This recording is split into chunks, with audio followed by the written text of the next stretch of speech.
Shalom à toutes et à tous, on est content de se retrouver comme chaque mercredi et vous êtes de retour, ça fait plaisir. Pour le cours du docteur Michael Gross, on parle du lien de la Haftara et de la Paracha. Alors, Paracha de Pinchas, même si la vérité, on en a déjà parlé la semaine dernière de Pinchas, on reparle de cette histoire et Pinchas ou Eliyahu Hanavi. Bechavod Michael. Toda Yohan, oui. Pinchas ou Eliyahu, c'est pas moi qui ai inventé le titre, c'est les Chachamim qui nous ont dit qui ont fait ce joint. Et on va tout de suite voir si Bédiouk, on va faire monter les Cher Zéo.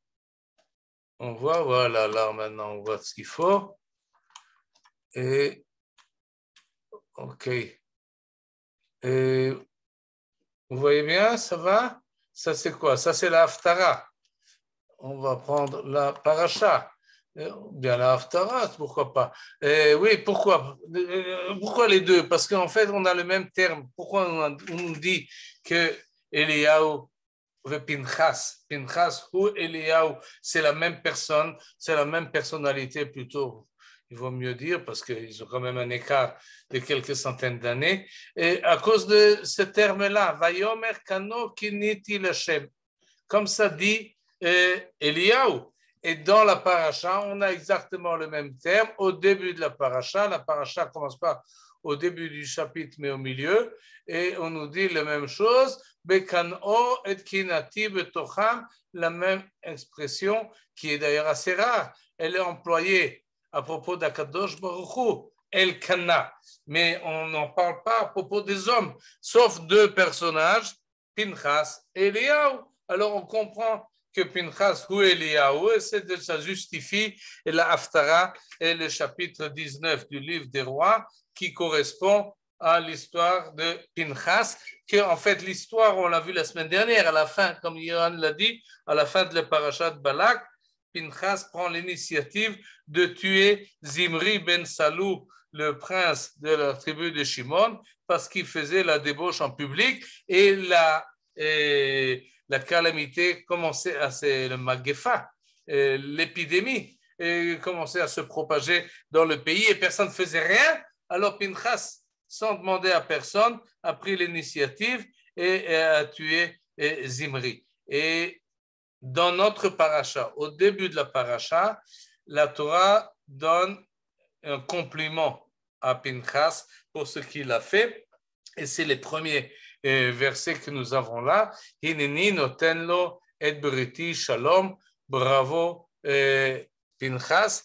Je lui accorde mon alliance amicale, comme ça on traduit là. On peut traduire un peu différemment, mais peu importe. On comprend très bien que ce qu'a fait Pinchas est reconnu comme quelque chose de positif. Et en plus de ça, il aura Brit Keunat Olam, et il sera gage d'alliance de sacerdoce à perpétuité, et Asher Kinel Eloav, Vayechaper al Bnei Israël, parce qu'il a pris parti pour son Dieu. Vous voyez que le mot Kina est chaque fois traduit d'une manière un peu différente. Il s'est montré jaloux, il a pris parti, et donc on applaudit Pinchas. Quand on passe à la Haftara, on a le même terme.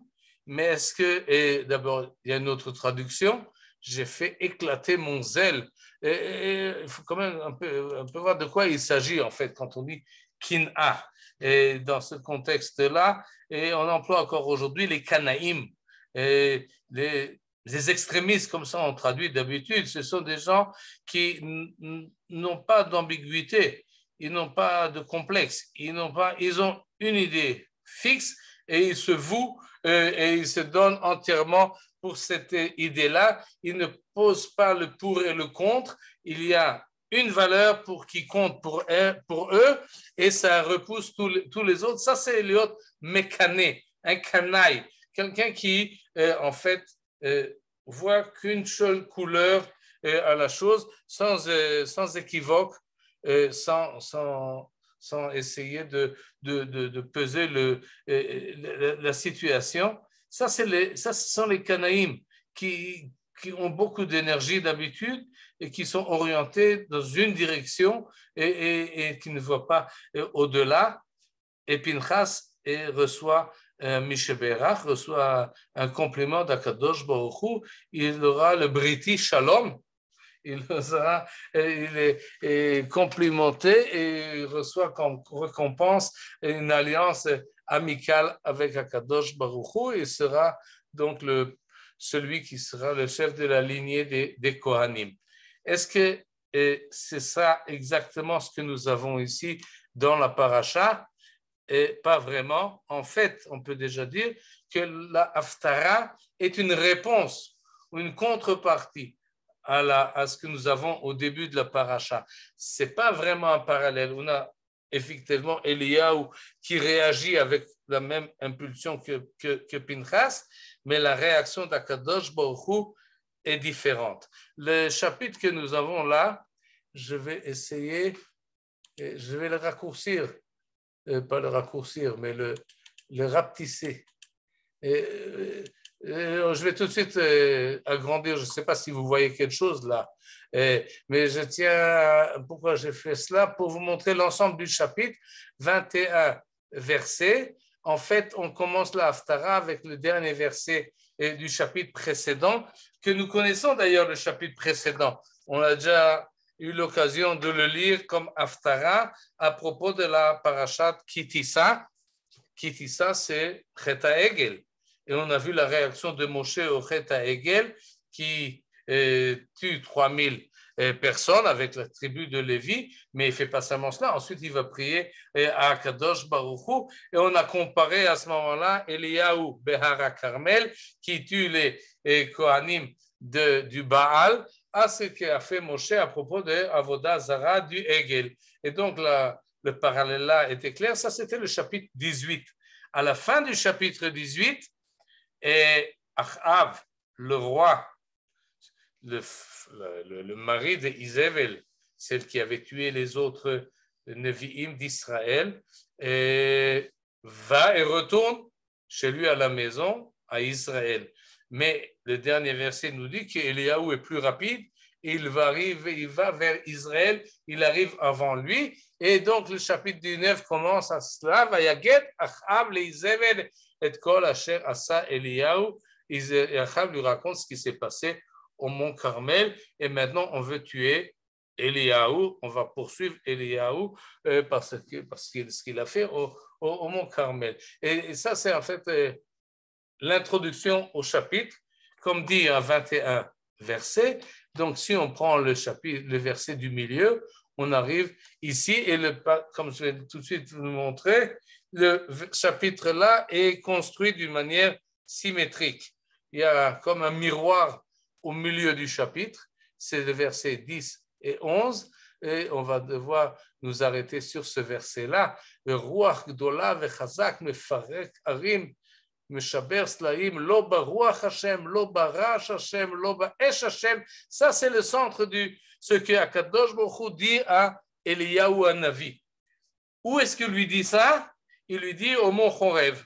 Comment est-ce qu'Eliyahu Hanavi est arrivé au mont Chorev? Tout de suite, on va le voir. Mais regardez, on va passer du verset 11 et 10, on va aller dans les deux directions, vers le début du chapitre et vers la fin du chapitre, et vous allez voir que c'est à peu près la même chose. Quand on remonte au verset 9 et 10, Akadosh lui demande « Malecha po Eliyahu, qu'est-ce que tu fais là ?»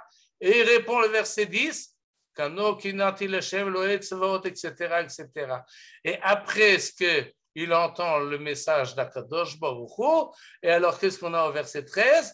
Malecha po Eliyahu, qu'est-ce que tu fais là, Eliyahu? Et il répond, exactement le verset, mot pour mot, le verset 10 est repris au verset 14. Donc on voit que ça va comme un miroir, et si on reprend un peu plus haut, eh bien, quand on remonte les versets, là on a le trajet que va faire Eliyahu depuis Israël jusqu'au mont Chorev, en passant par Be'er-Sheva. Oui, il arrive à Be'er-Sheva, d'Israël à Be'er-Sheva, et là, il était accompagné de son majordome, il le laisse là-bas et il continue dans le désert, et il arrive jusqu'au Chorev. Adar Elohim Chorev. Donc, dans ces versets-là, on a le trajet qu'il fait. Je fais ça rapidement. Et quand on passe à la fin du chapitre, qu'est-ce que nous avons? Le trajet, mais dans le sens inverse. Revient vers le désert, retourne au désert, va dans la direction de Damesek, et d'où ce qu'il arrive, alors il s'en va, et il arrive où? Il arrive à Avel Mechola, où c'est marqué là, je ne vois pas très bien. Vayelech Misham, voilà. Vayavo Eliyahu Elav, et Eliyahu rencontre Elisha, il le rencontre, c'est marqué explicitement, je ne trouve pas le mot, mais on doit tout de suite le voir, à un endroit qui s'appelle Avel Mechola, c'est-à-dire l'endroit, vous savez où c'est Mechola? Vous connaissez Mechola dans Bikat HaYarden, c'est au sud de Beth Shean, où c'est Israël, où est-ce qu'on a commencé le chapitre? À peu près dans la même région, à l'ouest de Beth Shean. En fait, ce que fait Eliyahu, il vient d'Israël, il descend à Beersheva, de Beersheva, il va au mont Sinaï, Har Chorev, ce qui fait une bonne trotte, et il revient, il refait le passage, il revient par le désert, il remonte presque au même endroit, il arrive à Mechola. En fait, le chapitre, c'est pas pour rien qu'il est fait d'une manière symétrique, c'est-à-dire, on arrive à un sommet, si vous voulez, le message d'Akadosh Baruch Hu, et on redescend, et finalement, on arrive à la même place, géographiquement, où on a commencé l'histoire. Qu'est-ce qui se passe entre les deux? C'est ce qu'on va essayer d'expliquer pour voir qu'est-ce qui se passe avec Eliyahu et pourquoi est-ce qu'il va au mont Chorev et qu'est-ce qui se passe exactement dans ce chapitre-là. C'est ce qu'on va voir tout de suite et on va se focaliser directement sur cette question-là. Ma lechapo Eliyahu. Je saute les détails sur la manière dont il est arrivé là-bas, parce qu'on va tout de suite avoir une réponse. Pourquoi il est arrivé là-bas? Rappelez-vous qu'il a laissé le Nahar à Beersheva. Ça, on va le voir par la suite. En tous les cas, et Akadosh lui demande, Vayavo Sham el Mehara. Il entre dans une caverne au mont Chorev et il dort. Vene Dvar Hashem Elav, Akadosh lui apparaît et il lui pose une question. Ma lecha po Eliyahu. Eliyahu, qu'est-ce que tu fais là? C'est une question bizarre. Il faut dire de manière générale, avant de rentrer dans la question en soi, le fait qu'Akadosh pose une question aux hommes, et on s'est déjà habitué à cela dans la Torah, et il faut toujours se dire, ce n'est pas une question d'information, Akadosh Baruch Hu n'a pas besoin qu'on lui donne des détails, non. Et de quoi il s'agit? En fait, il s'agit de donner à l'homme le sentiment, vérifie où tu es, pourquoi tu es ici? Tu es arrivé là, c'est très bien, mais qui tu es? Qu'est-ce que tu fais là? Pourquoi tu es là? Est-ce que tu t'es donné à toi-même un compte-rendu? Et quand tu fais ce compte-rendu-là, fais-le en ma présence, parce que c'est moi qui te pose cette question. Qu'est-ce que tu fais là, Eliyahu? Et ça doit le secouer. Eliyahu doit finalement se dire, bon, je vais vérifier mon comportement, et elle a un problème, parce qu'on demande din vecheshbon, Akadosh Baruch Hu me demande une question. C'est comme ce qui s'est passé dès le départ à Bereshit. Akadosh Baruch Hu a demandé à Adam Arishon, Ayeka. Pourquoi? Parce que Adam Arishon se pose la question, où je suis arrivé, qui je suis, qu'est-ce que je fais, pour qu'il s'introspectise. Même chose pour Caïn, quand Caïn a tué Hevel, Akadosh Baruch Hu demande, où est ton frère? Toutes les questions qu'Akadosh pose aux hommes, c'est des questions que les hommes doivent se poser eux-mêmes, et dans une conscience qu'ils doivent rendre din vecheshbon, doivent rendre compte à Akadosh Baruch Hu. Et donc, Malchapo Eliyahu, ça secoue Eliyahu. Mais quel est le sens de cette question? Là, on peut aller dans deux directions. Et on va voir parallèlement ces versets-là, une fois avec l'explication du Malbim et une autre fois avec une explication du Al-Sheikh et de Ralbag qui sont allés dans un peu, pas exactement dans une autre direction, mais qui ont renforcé les choses. Prenons d'abord le Malbim. Et le Malbim, Malechapo Eliyahu. Qu'est-ce que tu fais là, Eliyahu? C'est pas là que tu dois être. Pourquoi tu es arrivé ici? Tu dois être ailleurs. Pourquoi il doit être ailleurs? Parce qu'un prophète n'a rien à faire dans le désert. Il va dans le désert, comme Yirmiyahu dit, le vache, je pourrais pas enfuir dans le désert. Il y a où pleure, il dit, il a tellement de problèmes qu'il dit, qui va me donner un endroit dans le désert où je pourrais me réfugier? Le désert est un refuge. C'est pas l'endroit où les prophètes doivent se promener. Les prophètes doivent se trouver parmi les êtres humains, parmi les hommes. Ils ont une mission à remplir dans l'humanité, dans le peuple juif. Et donc, Malechapo Eliyahu, qu'est-ce que tu fais au milieu du Midbar Sinaï, du désert du Sinaï? C'est pas ta place. Alors, Eliyahu répond, c'est peut-être vrai que c'est pas ma place, mais Kano Kineti Lashem Elohe Tsevaot, j'ai fait éclater mon zèle pour toi, Seigneur, parce que les enfants d'Israël ont répudié ton alliance, renversé tes autels, fait périr les prophètes par les glaives. Et moi, je suis le seul qui est resté. Et même moi, le dernier, ils veulent m'enlever la vie. Alors, en fait, c'est qu'il dit, je suis là parce que j'étais parmi les hommes et j'ai raté ma mission. Je ne suis pas arrivé à faire ce que je voulais. Kano Kineti, j'étais très dévoué. J'ai créé le nom du Seigneur. J'ai fait ce que j'ai fait au Mont Carmel. Mais en fait, ça n'a rien aidé finalement. Ton peuple a abandonné ton alliance. Ils ont détruit tous les autels et les prophètes, ils les tuent. Et je suis le dernier. Alors, en fait, je n'ai pas réussi dans ma mission. Alors Akadosh Baruch Hu lui dit, bon, si tu n'as pas réussi ta mission, qu'est-ce qu'on va faire? Et ben, il lui dit la chose suivante. Tse, ve'amadeta behar lifnei Hashem. Tiens-toi devant la montagne et ve'ine Hashem ouvert et Akadosh Baruch Hu va passer. Maintenant, ça ressemble un peu, même beaucoup, à ce qui s'est passé au Mont Horeb avec Moshe Rabbeinu, Vayavor Hashem al panav vayikra. Veine Hashem ouvert. Alors, attends-moi dehors, en fait. C'est ce qu'il lui dit. Tu sais, sors de la caverne et attends-moi dehors. Et il lui donne un message. Et le message est un peu flou. Ve'ruach gdola ve'chazak mefarek harim, un grand vent qui brise les rochers, qui casse tout. Et finalement, il pensait qu'Akadosh Baruch Hu ouvert, mais Akadosh Baruch Hu l'ont ouvert. Lo baruach Hashem. Akadosh Baruch Hu passe pas. Il arrive un vent terrible, mais Akadosh Baruch Hu n'est pas dans ce vent. Et après le vent arrive Ra'ash. Le Ra'ash, on traduit d'habitude aujourd'hui par un grand bruit, mais ce n'est pas un bruit, d'ailleurs il traduit bien ici, c'est une secousse. Ra'ash et Re'idat Adama. Et tout commence à bouger. Velo barash Hashem. Mais le Seigneur n'était pas dans cet événement. Et après la secousse arrive un feu. Et dans le feu non plus, il ne trouve pas Akadosh Baruch Hu. Et après le feu, Kol Dmama Daka, un subtil murmure, comme traduit ici les traducteurs. Et c'est tout. Et ça a entendu Eliyahu, c'est-à-dire ce message-là, cette réponse-là. Il a dit, j'ai raté ma mission, je n'ai pas réussi, ils veulent me tuer.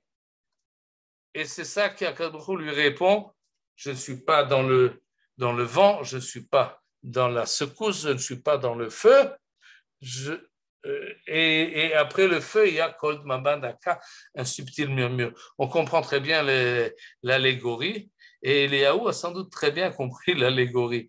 Et c'est ce qu'il voulait lui dire, en fait, tu n'as pas employé la bonne pédagogie. Tu voulais parler d'Akadosh Baruch Hu, mais Kano Kineti Lashem Elohe Tsevaot, ce n'est pas le moyen. Tu t'es mal, si tu as raté ta mission, ce n'est pas à cause d'eux, c'est à cause de toi. C'est vrai qu'eux, ils ont abandonné l'alliance et ils ont tout cassé, ils veulent tuer les prophètes. mais c'est parce que toi, tu as mal réagi. Toi, tu dois les éduquer. Et je ne suis pas un feu, je ne suis pas une secousse, je ne suis pas un vent destructeur, je suis un éducateur, Kol Dmama Daka. C'est ça que tu dois employer pour réussir ta mission. Tu dois parler plus doucement, d'une manière plus subtile et plus, comment dire, pour que ce soit accepté. Réponse de Eliyahu, Vayalet panav ba'adarto, vayetse vayamot petach ha'ma'ara. Il sort, peut-être qu'il était déjà sorti, mais peu importe.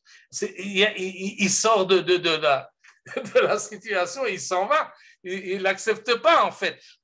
Qu'est-ce qu'il fait avec Adarato? C'est son manteau. Il se couvre le visage du manteau. Et on va dire, je ne te vois plus. Je ne suis plus là. Ou bien toi, tu n'es plus là. J'entends plus, je n'accepte pas. Il n'accepte pas qu'en fait, il n'a pas employé la bonne pédagogie. Non. C'est comme ça qu'il faut parler aux hommes, comme ça dit Eliyahu. Et si ça ne va pas, alors ça ne va plus, alors on arrive à une impasse. Mais c'est comme ça qu'il faut faire. Et Akadosh Baruch Hu lui dit, Vayomer ma lecha po Eliyahu.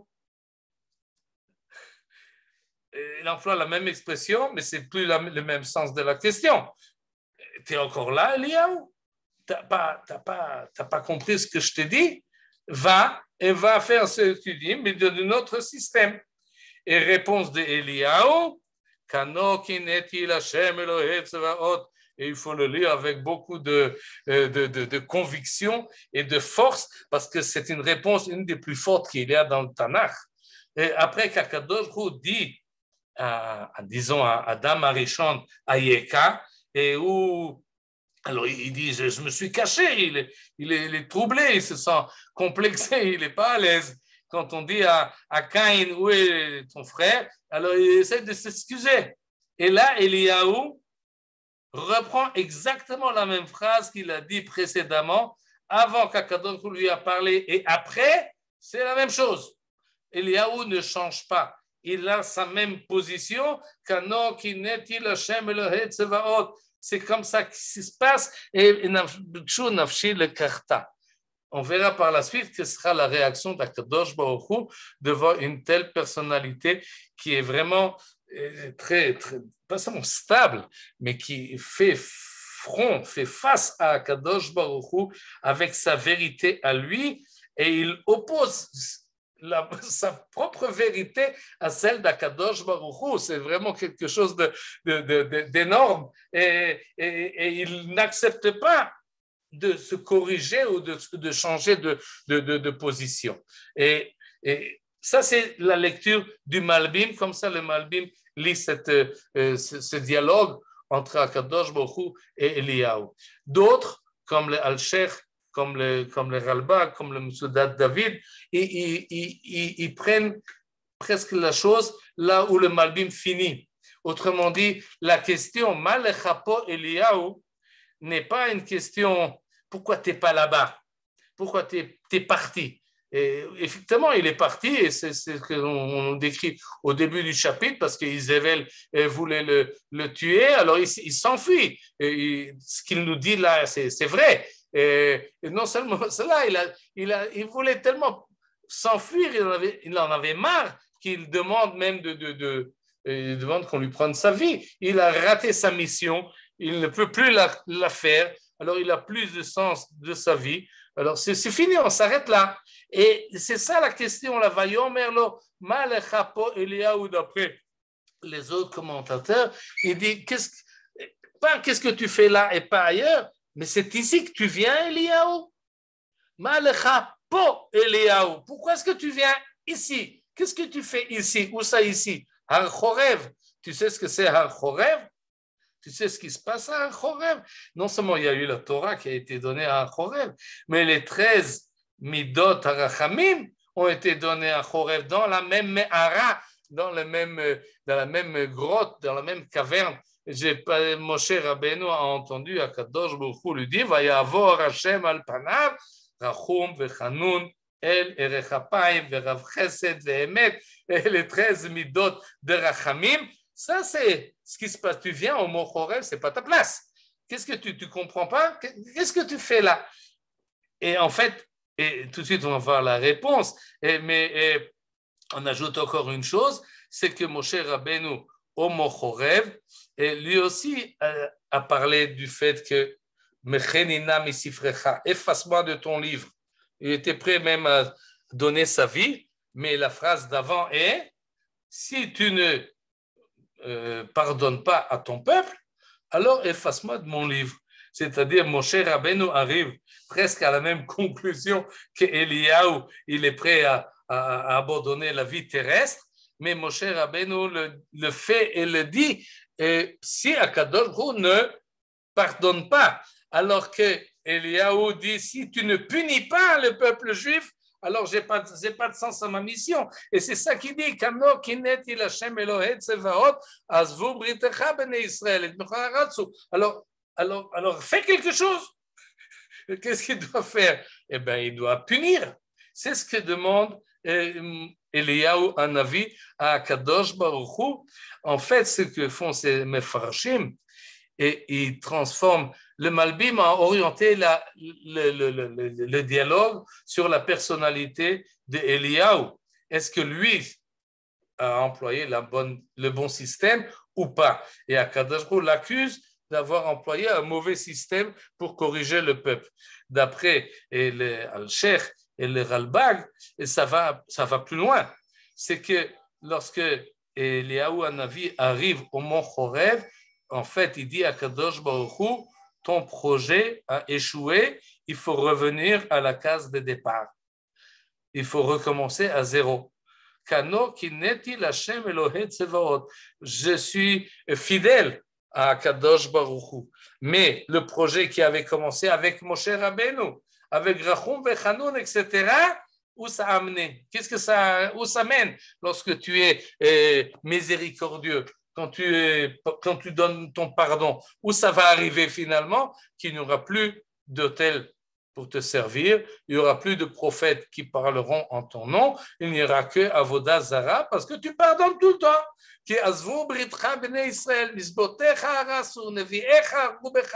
Je suis le dernier et après moi, il n'y a plus personne. Et donc, c'est presque un acte d'accusation, mais en fait, il propose, quand il revient au mont Chorev, on recommence maintenant avec un autre système, quelque chose qui est beaucoup plus efficace, beaucoup plus dru, beaucoup plus sûr, et c'est ce que Eliyahu propose à Akadosh Baruch Hu. Réponse d'Akadosh Baruch Hu, tu n'as rien compris. Lo beruach Hashem, lo barash Hashem, lo baesh Hashem. C'est pas un système, tu ne peux pas employer un système d'explication qui va à l'envers du message que tu veux transmettre. Tu ne peux pas, par la force, éduquer à Kol de Mama Daka. Et comme on dit le proverbe, si tu veux faire taire les autres, commence par toi-même. C'est-à-dire, tu ne peux pas éduquer à une, comment dire, Rachum, Vechanun, et Rechapay, Verav Chesed, en employant un système inverse. Lo bekoach, velo bechail, ki beruchi amar Hashem. Et le système employé doit être corollaire au message en soi. Ce qu'aujourd'hui, il y en a qui se trompent et qui pensent qu'il faut être plus énergétique et plus fort et plus pour enseigner quoi? Pour enseigner d'être la compassion. Ça ne va pas. Il y a un problème. Et c'est ce que dit là Akadosh Baruch Hu, Lo beruach Hashem. Akadosh Baruch Hu et Rachum Vechanun et Rechapayim Verav Chesed. Maintenant, qu'est-ce que tu fais avec cela? Tu n'as pas le choix. Tu ne vas pas changer Akadosh Baruch Hu parce que tu n'as pas réussi.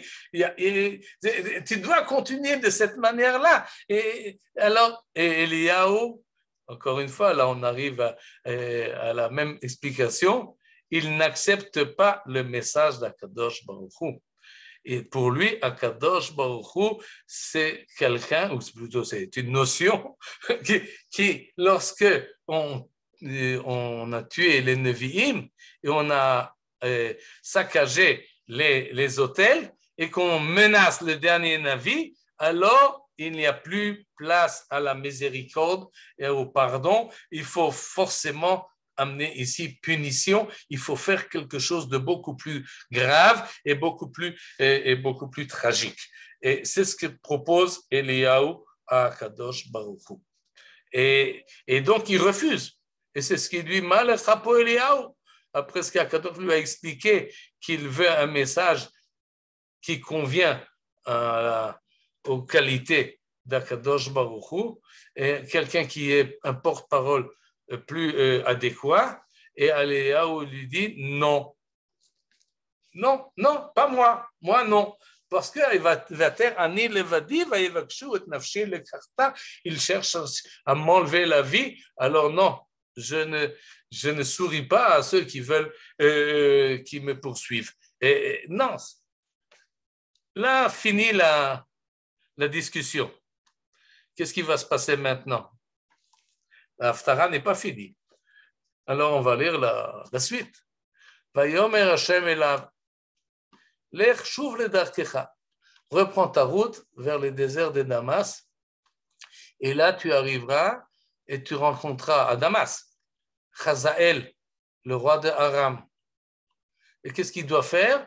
Eh bien, tu le sacreras roi. Va en Syrie, Chutz Laaretz, et va nommer roi Chazaël. Ensuite, une autre mission, tu viendras chercher Yehu ben Nimshi et tu le sacreras roi d'Israël. Troisième mission, tu iras voir Elisha ben Shaphat et tu le nommeras prophète à ta place. Autrement dit, tu es limogé. Je cherche quelqu'un d'autre qui va te remplacer. Mais avant cela, eh ben, va nommer roi Chazaël et va nommer roi Yehu. C'est qu'on ne comprend pas à première lecture, mais tout de suite, ça va être expliqué au verset 17. Or, celui qui aura échappé au glaive de Chazaël, Yehu le fera mourir. Et celui qui aura échappé au glaive de Yehu, Elisha le fera mourir. Et il restera en Israël 7000 personnes. J'épargnerai en Israël 7000 personnes, tous ceux dont le genou n'a pas fléchi devant Baal et dont la bouche ne lui a point adressé dommage. Autrement dit, qui a gagné dans la discussion entre Akadosh Baruch Hu et Eliyahu? Qui c'est qui finalement se plie à l'autre? Est-ce que Eliyahu a accepté ce qu'Akadosh Baruch Hu lui a dit, ou Akadosh Baruch Hu a accepté la stratégie d'Eliyahu? Il semble à première vue que, en tout cas au verset 18, je resterai, tout le monde va mourir par Chazaël, par Yehu ou même par Elisha, mais finalement il restera que 7000. Alors il y a une continuation, oui, mais peut-être qu'il faut effectivement faire vengeance et faire que c'est pas clair. Il y en a qui disent qu'en fait cette terrible mission là qu'Eliyahu a eu, c'est ce que Akadosh Baruch Hu lui a dit au départ. C'est le Rach, c'est le Ruach, c'est le Esh. Qui sont ces personnalités-là? C'est Yehu et Chazaël et Elisha. Je ne suis pas sûr, mais en tous les cas, et si on reprend du verset 15 et par la suite, qu'est-ce qu'Akadosh Baruch Hu veut finalement d'Eliyahu? Et là, il faut lire ça avec attention. C'est-à-dire, il faut voir la chose suivante. Uvata umashachta timshach, c'est-à-dire il y a un ordre. Eliyahu a demandé à Kadosh Baruch Hu punir le peuple juif parce qu'il se comporte mal, parce qu'il détruit les autels et parce qu'il tue les prophètes. Qu'est-ce que dit Kadosh Baruch Hu à Eliyahu? Il lui dit pas seulement bon alors on va faire ce que tu vas faire. C'est toi Eliyahu qui va faire cela. C'est toi qui vas nommer celui qui va punir le peuple juif. Va en Syrie, va chez Chazaël et nomme le roi. Pourquoi? Parce que finalement, il arrive en Israël et qu'il tue celui qui doit tuer, parce que d'après ton verdict. Alors, si ça ne suffit pas, eh bien, nomme Yehou à l'intérieur du peuple juif, eh bien, tu nommeras un roi qui lui fera les punitions que toi tu veux. C'est toi qui le nommes. Dis à Kadosh Baruch Hu à Eliyahu, tu penses que c'est comme ça qu'il faut faire? Ben, vakasha. Ben, va le faire. Mais toi, tu vas le faire.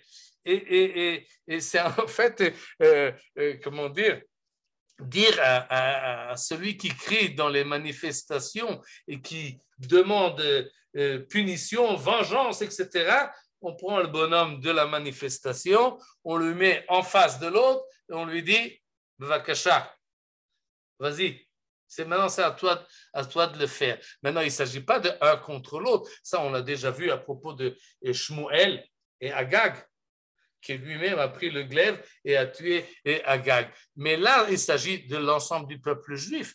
Il restera 7000. Alors, Eliyahu, Vakasha, c'est ça que tu veux, Vakasha, vas-y. Est-ce qu'Eliyahu l'a fait ou l'a pas fait? Vous connaissez l'histoire juive?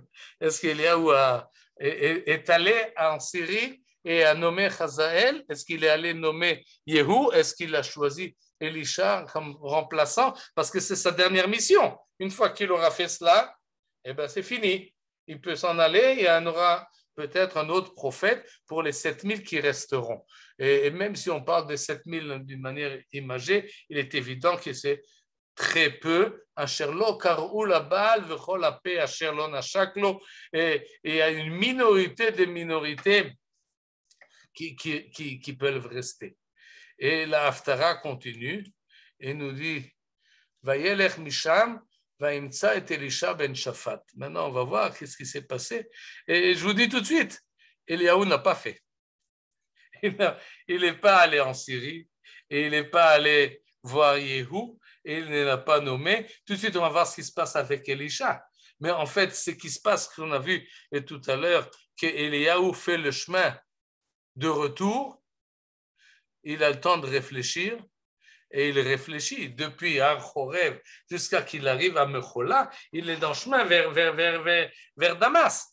Mais en chemin, sans doute, il a réfléchi 2 fois. Ce n'est pas marqué. Et on a un silence là. Mais finalement, Eliyahu, ce n'est pas sa dernière mission. Dans les chapitres suivants, on le reverra. Il aura affaire avec Achav, il aura d'autres missions à faire et il continuera. En fait, qu'est-ce qui se passe avec Eliyahu? Il voulait donner sa démission et Akadosh Baruch Hu n'a pas accepté sa démission. Il lui dit, Lech shuv le darkecha. C'est une bonne expression, ça. D'ailleurs, comme ça l'explique Abarbanel, ce n'est pas géographiquement reviens vers ton chemin. Ok, prends ta route à toi, prends ta manière de penser et on va voir si c'est mieux. Alors va voir Hazaël, va voir Yehou, va voir Elisha et fais Chouv le darkecha selon ton système et selon ton domaine. Et finalement, Eliyahu a repris le chemin, il a repassé le désert, il est arrivé chez Elisha à Mechola, mais il n'a pas fait ce que lui-même pensait qu'il fallait faire. À partir du moment où tu prends toi-même la responsabilité, c'est beaucoup plus difficile. Et alors, qu'est-ce qui se passe? Alors, il arrive à Vayelech Misham, Vaimtsa et Elisha ben Shaphat. Il a rencontré Elisha. Oui, en chemin, comme si c'était par hasard. Et c'est Elisha ben Shaphat, il labourait ayant 12 paires de bœufs devant lui et se tenait de près de la 12e, c'est-à-dire il a un champ, 12 bœufs, c'est une grande charrue, un grand champ, et il a du travail devant lui, il doit labourer, et Eliyahu passe, et qu'est-ce que fait Eliyahu? Vayashlech adarto elav. Il lui jeta son manteau, le même manteau avec lequel il s'est couvert la tête et sa face. Et tout à l'heure, lorsqu'il était au Mont Horev, ce manteau-là, il le jette à Elisha. Et ce qui se passe à ce moment-là, et d'ailleurs, j'ouvre une parenthèse, mais si vous lisez les chapitres suivants dans le livre de Melachim, vous verrez que tout ce qui restera d'Eliaou sur terre, c'est justement son manteau. C'est le manteau là, c'est un manteau qui je ne sais pas où il est maintenant, mais c'est un manteau qui représente, qui symbolise en fait la position de l'homme face à Kadosh Baruch Hu, une certaine autonomie très forte du prophète qui entend la voix de Dieu et qui peut se dire je fais la mission ou je ne la fais pas. Finalement, qu'est-ce qu'a fait Eliaou? Il l'a fait. La même adéret, le même manteau qui était pour lui un symbole de finition et d'arrêt de toute sa prophétie, il le prend et il la passe comme on fait passer comment on appelle ça, le bâton, la relève. Et il passe son manteau à son élève qui sera Elisha. Et à partir du moment où Elisha voit ou attrape ce manteau, il arrête tout et il court après Eliaou. Et ce n'est pas vraiment qu'Eliaou l'a nommé continuateur, non.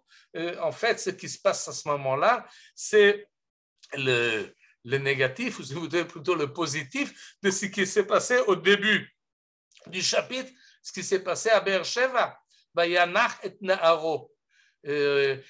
Lorsque Eliaou est arrivé d'Israël à Beersheva, Beersheva c'est déjà la fin de la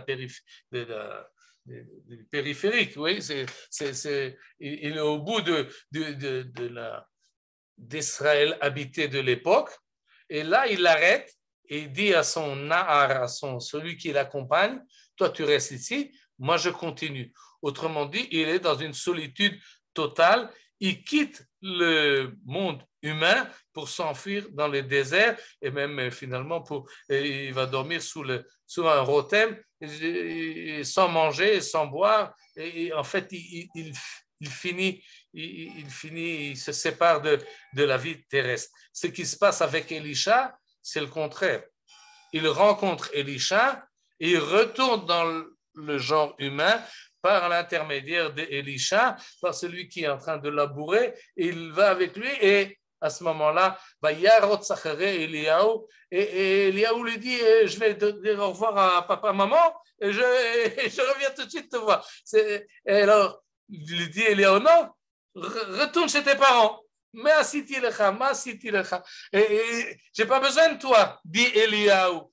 Ça y est, je suis de nouveau dans le monde humain, je peux continuer ma mission, c'est ce qu'il va faire, et toi, finalement, tu seras mon élève, mais rien ne presse. Mais finalement, Elisha était plus pressé sans doute qu'Eliaou, et après, et c'est comme ça que finit la Haftara. Vaïten la âme, vaïochelu, c'est-à-dire il a immolé ses bœufs, tous, Tsemet Abakar, Vaïsbecheu, il a fait cuire la chair, ou Bekli Abakar, Bishlam Basar, Vaïten la âme, Vaïochelu. Et là, en fait, Eliaou est présent. Il assiste à cette scène-là où son élève Elisha donne à manger au peuple. C'est très symbolique comme image. Et à ce moment-là, ils vont ensemble. Vayakom, Vayelech Achare Eliaou, Vayesharteu. Ils vont ensemble. En fait, d'une certaine manière, Elisha participe à la réhabilitation de Eliaou qui avait quitté le genre humain avec un sentiment d'abandon et de yiouch. Il tue, il casse les autels, il n'y a rien à faire, on est arrivé au bout du rouleau, il faut recommencer à zéro. Et en fait, Elisha permet à Eliaou de retrouver sa place, il lui donne sa place dans la société et Eliaou continue dans les chapitres suivants à reprendre sa place et Elisha le remplacera, mais beaucoup plus tard. Et c'est un chapitre vraiment extraordinaire, mais comme je l'ai dit au début, il donne la répartie à la paracha. Parce que dans notre paracha, dans la paracha de Pinchas aussi, il est canaille. C'est vrai qu'il tue Zimri ben Salou, mais il le fait pour le peuple juif. Vayechaper al Bnei Israël. Vayar Pinchas aussi. Oui.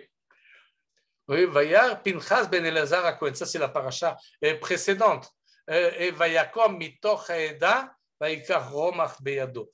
Pinchas se lève du milieu de la communauté et il fait cela pourquoi? Pour arrêter la magéfa, pour arrêter la calamité qui est en train de sévir. Et donc, ce qu'il fait, c'est vrai qu'il le fait par zèle et par jalousie, comme on dit, pour le don de Dieu, mais avec cela, il a la compassion du peuple juif, il s'intéresse à la société, il ne la quitte pas, il est dans la cité, comme on a l'habitude de dire. Et alors, c'est pour cela que la paracha nous dit finalement, Pinchas ben Elazar ben Aaron Cohen, Eshiv et Hamati me'al bnei Israël. Il a détourné ma colère de dessus les enfants d'Israël. Alors que Eliyahu, c'est l'inverse. Il voulait amener la colère de Dieu sur Israël. Et Pinchas voulait, au contraire, apaiser la colère de Dieu. Et là est toute la différence entre un canaille et un autre canaille. Est-ce que ces extrémistes ou ces gens qui n'ont pas la possibilité de voir les choses d'une manière plus ambiguë et plus complexe, quel est leur but? Est-ce qu'ils sont pour coléreux ou bien ils sont plutôt apaisants? Et quel est leur but? Ils sont pour le bien d'Israël ou bien ils sont en colère envers le peuple juif?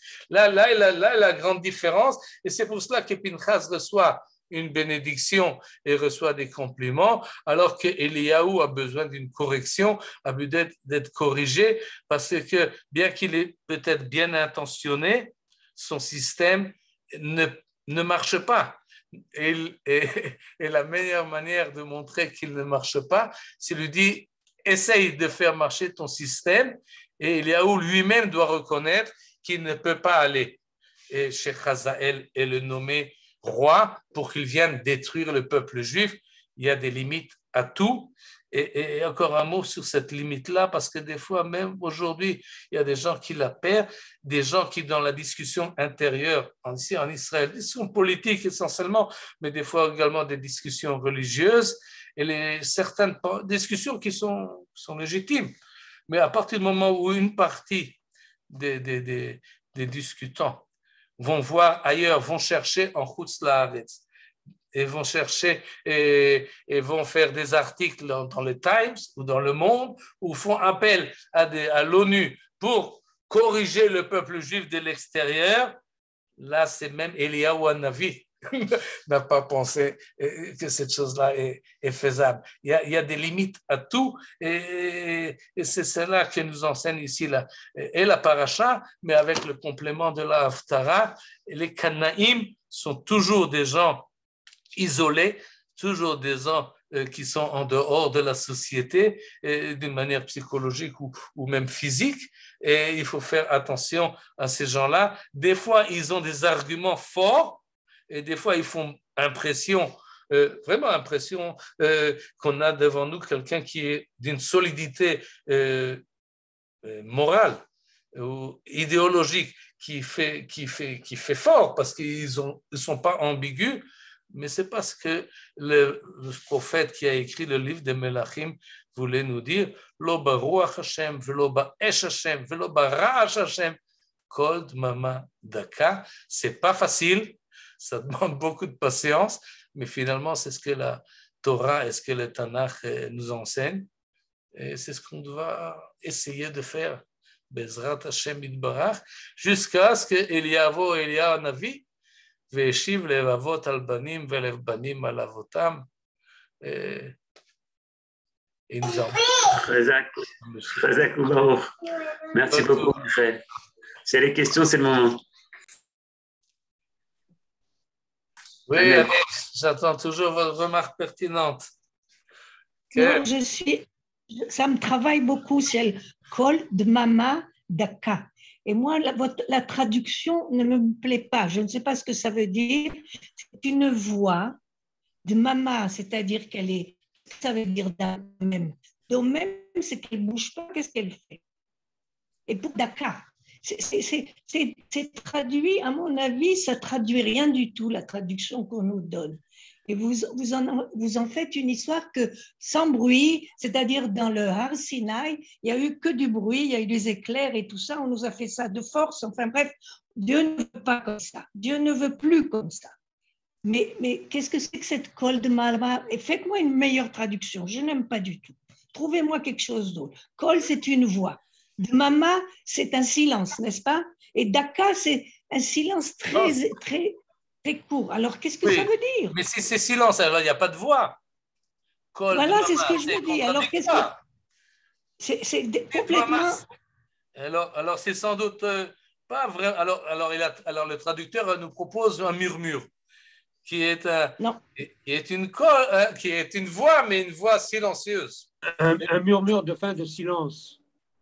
Madame, ça vous convient? Un murmure de fin de silence. Un murmure de quoi? De fin de silence. Quand on commence à parler après. Et qu'est-ce que c'est Daka? Qu'est-ce que c'est Daka? Qu'est-ce qu'elle rajoute, ce mot de Daka? Excusez-moi, je suis sur le côté traductrice. Et la traduction ne me plaît pas du tout quand elle dit ça suffit le bruit, ça suffit les coups, ça suffit. Il nous faut Kol, Dmama, Vedaka. C'est très mystérieux cette phrase, ces trois mots.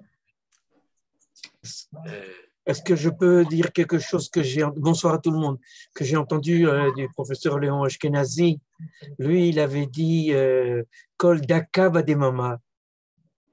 Kol Daka Bademama, une voix fine dans le silence.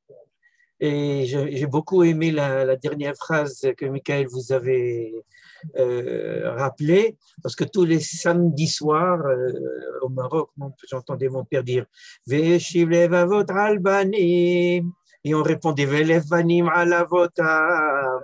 Et à l'origine, on a commencé l'Avdallah. Oui, là, on commençait. Bien fait. Oui, mais Kol Daka Badmama. Comme ça, il disait Manitou. Oui, il a dit ça. Oui, je l'ai entendu une fois dire comme ça. Kol Daka Bademama. L'obarash, pas dans le tremblement de terre, l'obésé. Kol Daka Bademama. Et je l'avais entendu il y a très très longtemps de ça. Et en ce moment, à propos de Eliyahu Hanavi, il y a un petit raz-de-marée en Israël dans ce qu'on appelle, il y a beaucoup même à l'Institut Ben Tzvi, ce qu'ils appellent Masoratiyut. Il y a eu toute une série qui va bientôt finir sur la Masoratiyut et la Masoret. Et la Masoret, c'est ce qu'on a pris de papa ou de maman, n'est-ce pas? C'est maman qui est toujours là à surveiller les enfants quand papa est en train de faire le kidouche, quand papa est en train de ceci. On revient à une tradition. Comme on disait, enfin, quand j'avais entendu plusieurs fois en Alsace, à propos de la halouche, n'est-ce pas, qu'on voulait imposer en Alsace de ces gens qui venaient des Chadarim de Lituanie, et n'est-ce pas, on ne sera jamais Ovdei Avodah Zara de vos rabbonim, ni de votre halouche. Ils disaient, j'avais entendu ça dans les années 50. Ça nous mène tous à l'instant, Ariel, pardon, mais... Retour, non, à la dernière phrase que vous avez dit, quelque chose d'extraordinaire, le retour à la maison, le retour chez papa, le retour chez maman, le retour au minhag. Il y a des minhagim dans la famille, il y a des gens qui sont venus et donc c'est Rinouri, comme vous avez dit à propos de Pinhas, n'est-ce pas? C'est le peuple maintenant, il y a un retour. Il y a un retour qui se fait avec le Oud, il y a un retour qui se fait à l'étude de la Torah. Il y a eu des milliers de gens qui vont faire Kabbalat Shabbat à Tel Aviv, comment appelle-t-on ça, au port de Tel Aviv. Oui. Donc, Eliyahu était présent maintenant. Et là, voilà, Eliyahu est là. Il est là, ok. C'est ce que je voulais dire. Eliyahu, il est là. Voilà, c'est ça. J'ai aimé votre dernière phrase, comment vous avez fini là, avec à propos de, n'est-ce pas, de Albanie. Non, mais l'idée là, qu'on chante également dans la Havdalah, oui, de faire Eliyahu, lui va faire le retour. Oui. À mon avis, c'est une idée très forte. Elle est très inclue dans la Massor et dans la tradition. Oui, le même Eliyahu qui est Kanaï, oui, qui est le symbole de la personne la plus jaloux et la plus difficile dans le Tanakh, oui, c'est lui qui finalement, il a quoi. Grâce à cette expérience qu'il a eue au Mont Horeb, oui, c'est pour ça que finalement, tout Israël là, et on peut Et on peut accueillir Eliyahu Hanavi. Oui, c'est bien fait. Toda, Ariel. Merci à vous, merci à vous. Oui, encore quelque chose, Annette. Vakasha. Je reviens encore sur les 12 bœufs. Il y a 12 bœufs, Naron, il y a les 12 bœufs. Ce n'est pas les tribus d'Israël. Ça ne représente pas les tribus d'Israël. Peut-être. C'est 12 bœufs parce qu'il est en train de labourer et il va suivre Eliyahu. Oui. Et il va même faire des sillons. Il va même faire des sillons. Oui. Les bœufs vont créer des sillons. Mais alors, il faut, Madame Segal, continuer l'idée. Non, alors moi, mon idée, c'est qu'après, il distribue un couple de ces bœufs pour manger. Pour manger. Alors, ça me perturbe parce que 12, c'est un typologue des tribus d'Israël. Oui, alors il faut en manger 2? Non, c'est pas comme ça. Non, ça m'a perturbé l'histoire. Je ne me rappelais pas que cette histoire, on en mangeait une partie, je ne sais pas. Non, j'ai essayé d'expliquer le fait qu'il donne à manger au peuple. Il prend de lui oui, c'est des bœufs qui lui appartenaient, ils s'en servaient même pour labourer, mais il les donne, cette donation-là pour le peuple. Il n'en fait pas un sacrifice, il donne au peuple à manger. Et par cela, en fait, il ramène Eliyahu dans le vrai contexte. Et dans la tzedaka, dans la compassion, et alors ils peuvent continuer ensemble. C'est comme ça que je comprends la fin de ce chapitre. C'est d'ailleurs comme ça que finit la Haftara, et on aime toujours finir la Haftara en apothéose. Et là, Vayesharteu, c'est pas vraiment une apothéose, mais c'est oui, parce qu'on a une réhabilitation d'Eliyahu Hanavi qui est assez extraordinaire comme processus. Le tour qu'il a fait, qui a de Israël jusqu'au Har Horev, en fait du mont Carmel au Har Horev, oui, de Avodat Zara, Avodat Hashem et Chazara l'Am Israël. Oui, finalement, on peut conclure là-dessus. Quelqu'un qui est extrémiste, qui ne trouve pas de dialogue et qui ne trouve pas de compassion avec l'Am Israël, est une personne dangereuse. Une personne qui Akadosh Baruch Hu ne peut pas contenir. Ça ne marche pas. On peut être, je ne sais pas extrémiste, mais un idéaliste radical, disons. Oui? Mais jusqu'où ça va? Jusqu'à que tu restes dans le peuple. Si tu n'es pas en connexion avec le peuple, tu n'entends pas les autres voix qui tournent autour, alors non, alors on ne t'écoutera pas. Alors Eliyahu, tu fais faillite. Tu arrives à une impasse. Tu arrives à la Me'ara de Har Horev, dans le désert, dans une grotte, fini.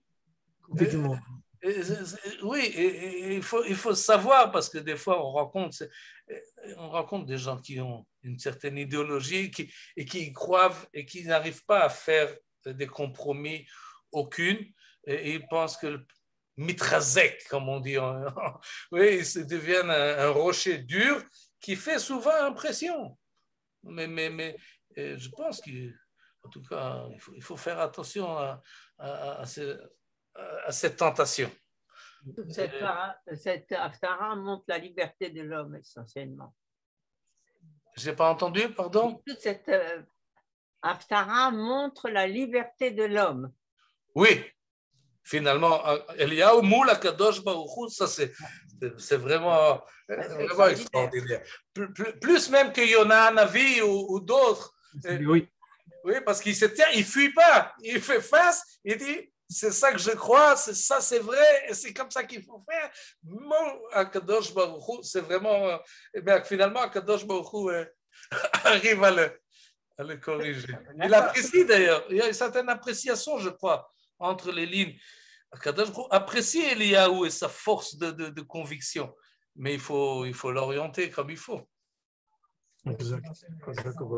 Si je peux rappeler un autre da'aga à propos d'un repas, quand on voit Boaz qui vient, qui est devenu l'arrière-grand-père, n'est-ce pas? Parce que, avec, comme on dit, Panim Hadashot, qu'il y a eu dans ses chants, et Boaz arrive, il regarde si tout le monde a de l'eau pour boire, s'il y a de la nourriture pour tout le monde. Et comme il avait aussi Panim Hadashot, comme on dit quand il y a des Shiva Brachot, il voit qu'il y a aussi Ruth qui est là, et qui lui dit aussi, viens manger, mange, reste ici, tu boiras ici, tu mangeras ici. Ne vois pas, c'est cet humanisme, rester humain, voilà. Par rapport à d'autres personnes, des fois ça tourne à la catastrophe qui sont plus êtres humains, quoi, c'est tout. Ce sont juste, ils sont, oui. Ouais. Merci à tout le monde. Je pourrais poser. Bonsoir Karine. Alex, vas-y. Je pourrais poser. J'ai deux questions, j'espère qu'elles sont courtes. La première, c'est pourquoi on dit que Pinchas ou Eliaou est pas l'inverse. Chronologiquement, c'est l'inverse. C'est Pinchas qui a devancé Eliaou. Et la deuxième, c'est que Pinchas, finalement, qui a agi de la même manière qu'Eliaou, les deux, c'est vrai, Akash Bokhu les a virés. Ils ont démissionné de leur tafkid, mais Pinchas, il a fait un acte qui a contribué à sauver le peuple d'Israël, alors qu'Eliaou, il était passif dans l'histoire. Ouais, mais finalement, ok. Top. Au revoir. T'as pas de réponse? Des pistes? Non, c'est pas. Tu veux répondre, Vakasha? Non, je sais pas. Non. Finalement, c'est pas comme ça. Pinchas, c'est lui comment on appelle ça? Pas la destinée, non, j'ai oublié le mot, le terme. Pardon? La vocation? Non. Finalement, la Kehuna descendra d'Aaron à Cohen, Elazar, Pinchas, etc. Oui, et Pinchas aura sa continuation, effectivement. Et donc, il est accepté, bien que son acte était en fait pas légal. Il a pris des initiatives, même contre Moshe Rabbeinu, qui était présent. Mais Kanaïm Pogim, c'est une possibilité que la halakha incerne. Et rarement, mais c'est faisable. Alors que Eliyahu, finalement, je ne sais pas comment évaluer son œuvre. Il était au Har HaKarmel, il a fait ce qu'il a fait, mais ça n'a pas marché vraiment. Mais il est resté, on le voit dans tous les Brit Milot. Eliyahu Hanavi, Malach Abrit, Amod al Yomini Vesamcheni. Et il a une présence. Et on nous dit que Pinchas ou Eliyahu. C'est un midrash en fait qui veut faire le joint entre ces deux personnes, essentiellement pour leur force de conviction et pour la kanaout qu'ils avaient. Oui, comme on dit, il en faut des comme ça aussi. Oui, mais dans la bonne mesure, sinon on est perdu. Toda. Kol Tov, Shabbat Shalom. Shabbat shalom.